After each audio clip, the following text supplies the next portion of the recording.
Bago tayo magsimula, ipopromote ko lang ang Mystic Queen Power Bracelet. So para sa mga naghahanap ng Evil Eye Bracelets, available na po ang dalawang klase ng Evil Eye Bracelet sa ating shop. So meron tayong Selenite Evil Eye at Obsidian Evil Eye Bracelet. So parehas lang merong protection and cleansing properties. Ang kaibahan nga lang is ang Selenite is nagre-recharge rin siya ng mga crystals and semi-precious stones na kasama niya. So pwedeng isuot nyo to alongside with other bracelets and i-recharge din niya yon. Ayan. And marami rin tayong iba pang mga bracelets dito for protection and also for healing, attraction ng money, love, and prosperity. Ayan. So, lahat po yan nasa aking online shop. Pakicheck nyo na lang po. Lahat ng link ay nasa description. Happy shopping! Scorpio, hi. Welcome to Mr. Queen PH.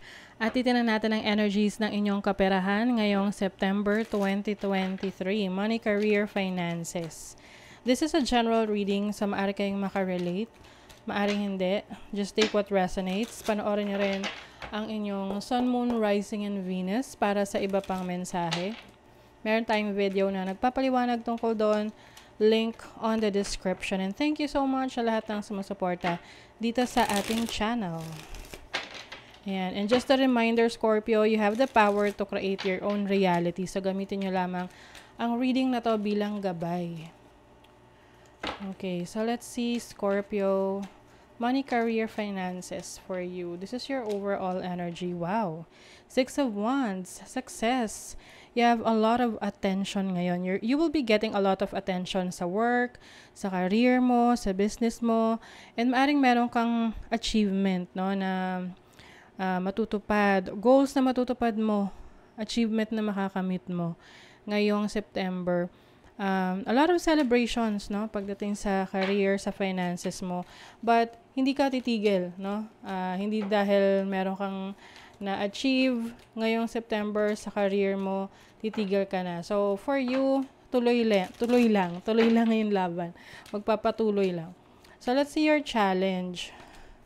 You have the 9 of Pentacles. As a challenge, I think yung iba sa inyo gusto nyong bumukod or gusto nyong maging independent, no, on your own, especially kung nakatira pa kayo sa family ninyo, with your parents, ganyan. So, maaring niisip nyo na, ito na yung time na, magsasarili na kayo.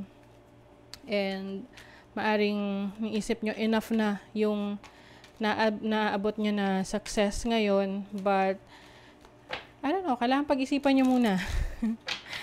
Oo, tingnan nyo muna kung ready na talaga kayo. So, let's see your opportunity. You have, ito na nga, kailangan nyo pag-isipang maigi. The Hanged Man. So, the opportunity is for you to see different perspective. Okay? Let's say, bubukod ka sa family mo, no? Kaya mo na ba? Like, nakwenta mo na ba yung mga spendings or mga kailangan mong bayaran pag ginawa mo yun, no? Yung iba naman sa inyo, pwedeng paglipat ng bahay, paglipat ng trabaho, or pagbabago sa career na tatahakin ninyo. Yung iba, maaring gustong maging self-employed. Kung yan yung isa sa balak ninyo, kailangan pag-isipan yung maigi. Okay? Let's see your blessing. Your blessing is, wow, ganda naman. So, this is the Empress card. As a blessing, you will experience abundance, no? Mas magiging creative ka ngayong September. At dahil doon, maraming papasok na pera, no, resources para sa'yo. And I also see you taking care of yourself, taking care of your finances.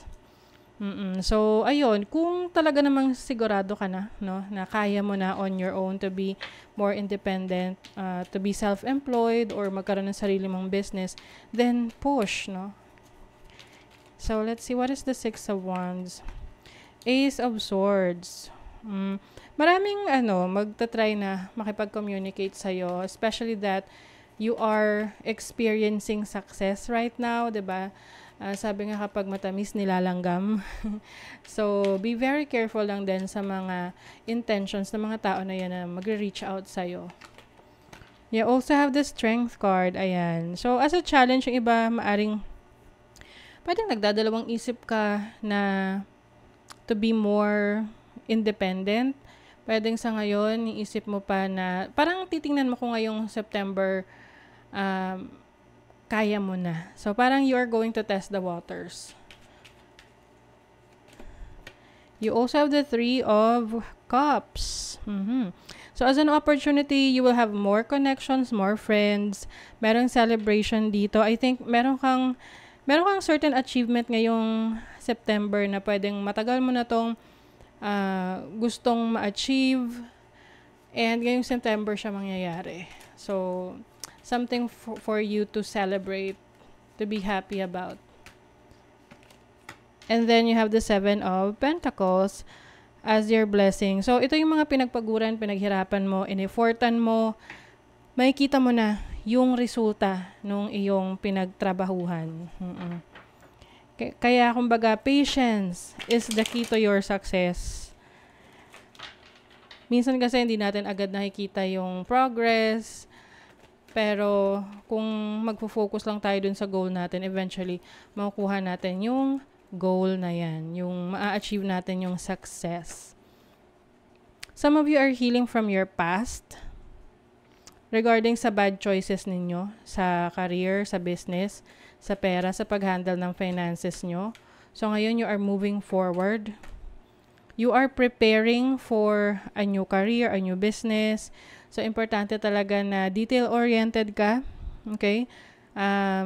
Maaring may mga aaralin ka, may mga i-organize ka pagdating sa pagsisimula nitong iba, bagong negosyo, bagong trabaho, bagong pagkakakitaan. So, yes, you are divinely guided. Your angels and spirit guides have your back. They are doing the work in the background to make way for the opportunities to come. Stay optimistic. So, ayun. Don't worry kasi yung mga effort mo, marireward yan. Just have faith. Ayan. The situation needs your full trust. There is a divine reason behind this experience. Your spirit guides are leading you to the right direction. Yes, you are divinely guided. Keep the faith. Ayan. Minsan kasi parang, nawawalan ka ng tiwala sa sarili mong kakayanan. Pero syempre, kung magte-take ka ng risk, it has to be well calculated. Kung gusto mo ng independence, magagawa mo naman yan in due time. Pero kung sa tingin mo na hindi ka pa ready, bigyan mo pa ng time yung sarili mo. Uy, new beginnings, wow. So, some of you may mag-open na new opportunities sa inyong career. Can be a business. Pwede ring new job opportunities, like may bagong position for you, like merong promotion. Divine Temple Source. You are so much connected to the Source. Alam nyo, ang bilis-bilis nyong mag-manifest. Oo, kung alam nyo lang kung paano talaga gawin yon. And you are very much guided by your spirit guides. And I think itong new beginnings na to, you will realize na kailangan mo na tong gawin. Mararamdaman mo na lang yan kapag kailangan mo na siyang simulan. And for September, yes, there's going to be a new opportunity for you to start something new. Forgiveness will set you free. What do you need to forgive yourself for? Yes.